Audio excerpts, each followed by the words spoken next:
Actually, I don't know how to start this vlog.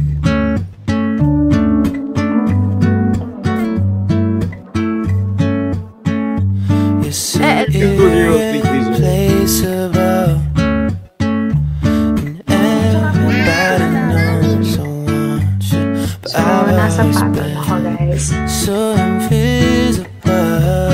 Bus tour! Hi pa!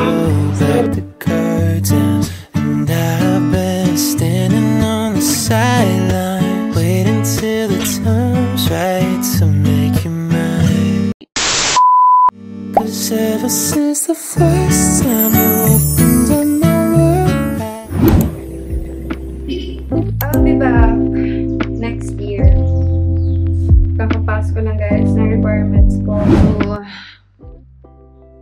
actually, I don't know how to start this vlog. But then again, I want things to make sense. So, everyone knows that I'm currently in med school. Pero I recently took a leave of absence for the first time in my whole life. And the reason for that is because my dad passed away unexpectedly. It's also for myself, for my peace of mind. I need time. Grief is no joke. I mean, hindi mo naman talaga mabibigyan ng parang deadline na dapat after a year, you're okay na. Pero I just know in myself and alam kong gusto rin ni Papa na mag-continue ako. Actually, di ko rin alam kung ma-upload ko to pero I'm just filming just in case. Yung reason naman talaga sa pag-vlog ko is to make it like my video diary. Parang I could go back in time by watching videos. So basically, I want to upload the remaining videos or clips that I took from our Balkan trip.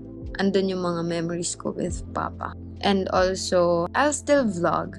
But at the same time, baka maging consistent. Kasi ang hirap gumawa ng content or like mag-vlog ng hindi ka okay. Today is September 13 and nandito ako ngayon sa condo. Galing ako St. Luke's. Kasi I submitted something na kailangan kong masubmit. And also, finollow up ko rin yung about sa leave of absence ko. I'll be back. Definitely, I'll be back next year. Rain or shine. It's just that. It's too much for me right now.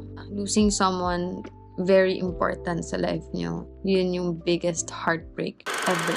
So, halos wala ako guys sleep kasi kakarating ko lang ng Manila. But now, I'm on my way to St. Luke's kasi I have to fill up something. Kasi yung email ko nawala. Basta, hindi pa ako tapos sa LOA application process ko.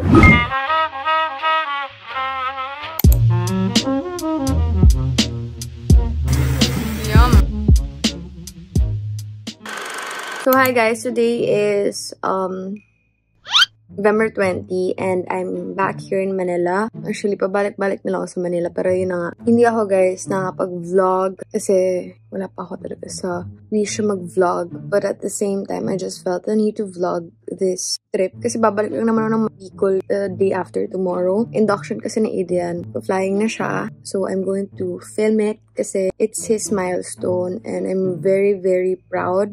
And it's gonna be a new chapter for him. Naligo na ako kasi pupunta daw dito si Aiden. Mag-breakfast daw kami somewhere. So, pupunta pala kami ng Pampanga mamaya. So, doon kami mag-overnight with tita. Tapos, yun, babalik lang naman ng Manila tomorrow from Pampanga.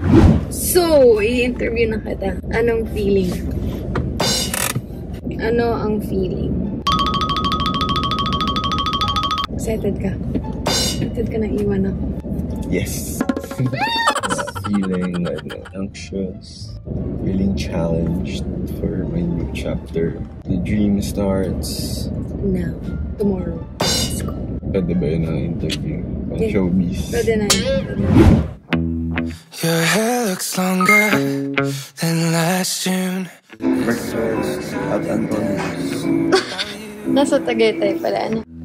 But we've been distant. Is it too soon to call pretending it's to ask you what's new? And I hope we haven't lost our way, cause it feels that way to me. But I know that when I see you, oh, I never wanna leave. So don't be so mad, I know that it's easier said than done. And it feels like it's hopeless. I'm begging you, please hold on. Maybe, please.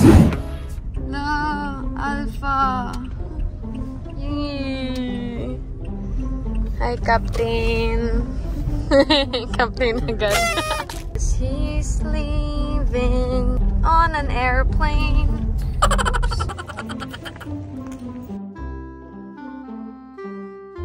So, ano po yan? It's a pressure cooker. Pressure cooker. Oh. Ano? Simulator ng A330.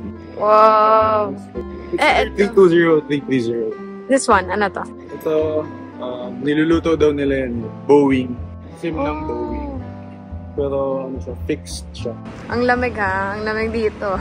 Pakitour naman po kami, sir. Sir! Hindi pa nagsistart, nag-aaral ka na. Sito naman. Unboxing.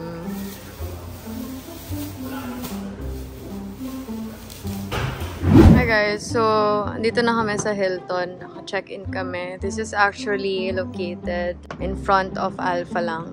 What are you doing? Kuha mo na yung uniform mo. Are you satisfied? Very nice uniform. Back at it again after how many years? 3. Good to be back. In a different look. So, anong magiging morning ritual mo for tomorrow? Since just regular, eat your breakfast. Do some ironing. Hello. So, palabas kami. We're gonna run. Wow! Run! Kala mo naman. Run. Baka maging walking lang to guys. Update ko na lang tayo later. Magja-jog talaga kami gamit yung car. Current update. Ito po yung night. Ang ingay naman naman. Ito yung night before your induction. How are you feeling? Kanina ba? Nauutot. So, sobrang kaba. Sobrang. Ang ganda na aesthetic. Dapat talaga doon kami kakain. Saan? Sa Aling Lusing. Sa Aling Lusing. Ano pong nangyari? So, sinaraduan kami. Breakfast. Antonia Saran. You say you wanna make it happen. You know what I want. Don't try to fight the heavens. Good girls aren't the one. Your hair looks longer than last June. There's so much I've been dying to know about you. But we've been destined. Is it too soon?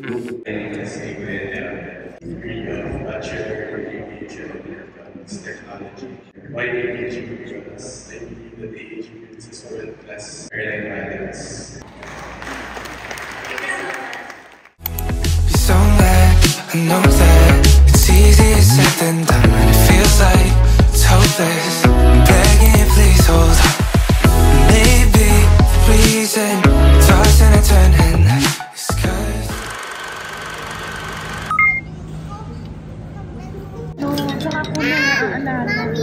Mami, nakita ko na bigger na turtle. Saan? Sa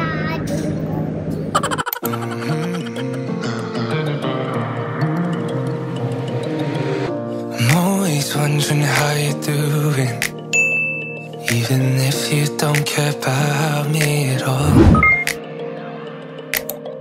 I've always found it so confusing how you still see.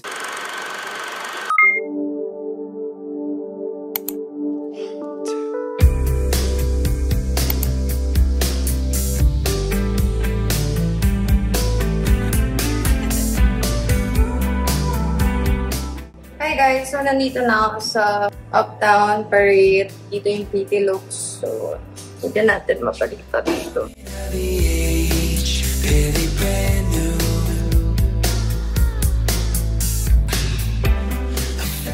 Hi guys! I'm done. Ngayon, hindi ko alam kung ba't yung kilay ko, but okay lang. So, ngayon pupunta ako yung Uniqlo. Maghahanap na ako ng mga gifts for my loved ones.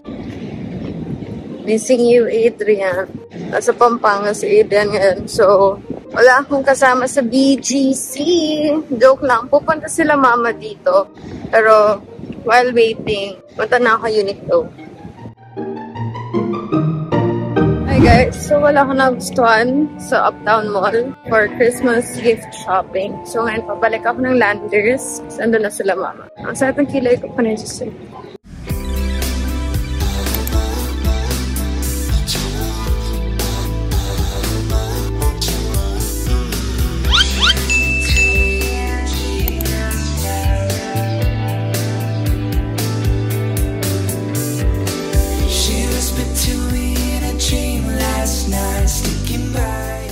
We just got home and palabas ako ngayon because I'm going to Glorieta to do Christmas shopping. And hindi ko yun magagawa kung kasama ko sila mama. So, sabi ko, mauuna na ako. Since meron pa silang hinihintay na tao kasi para may contract silang pag-uusapan. So, ako, maglalakad ako going to Glorieta.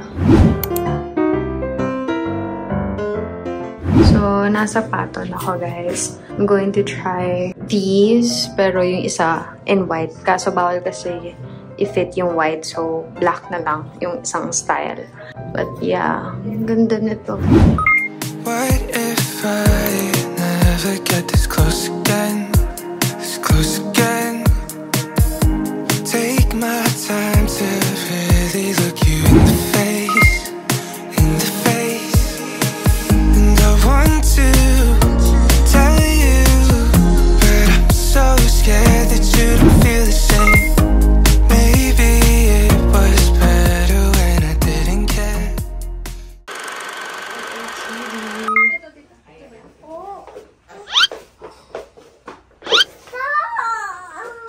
Ay, naku talaga.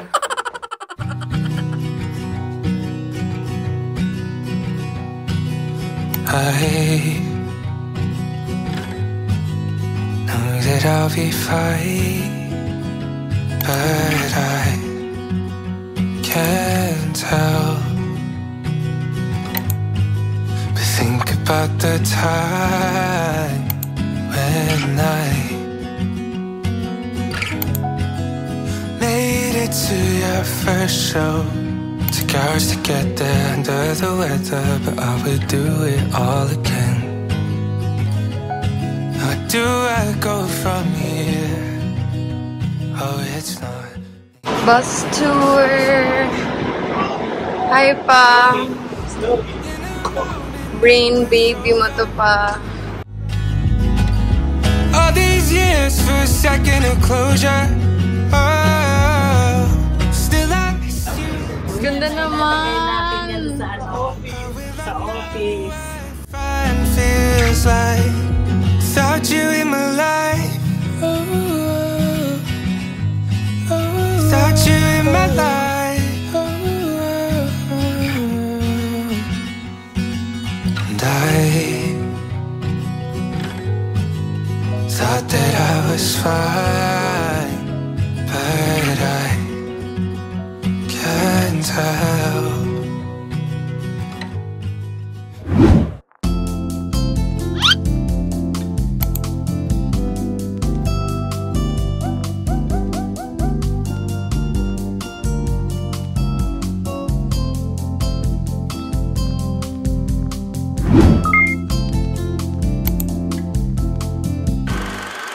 We went back to Bicol the next day, and I didn't vlog all throughout December.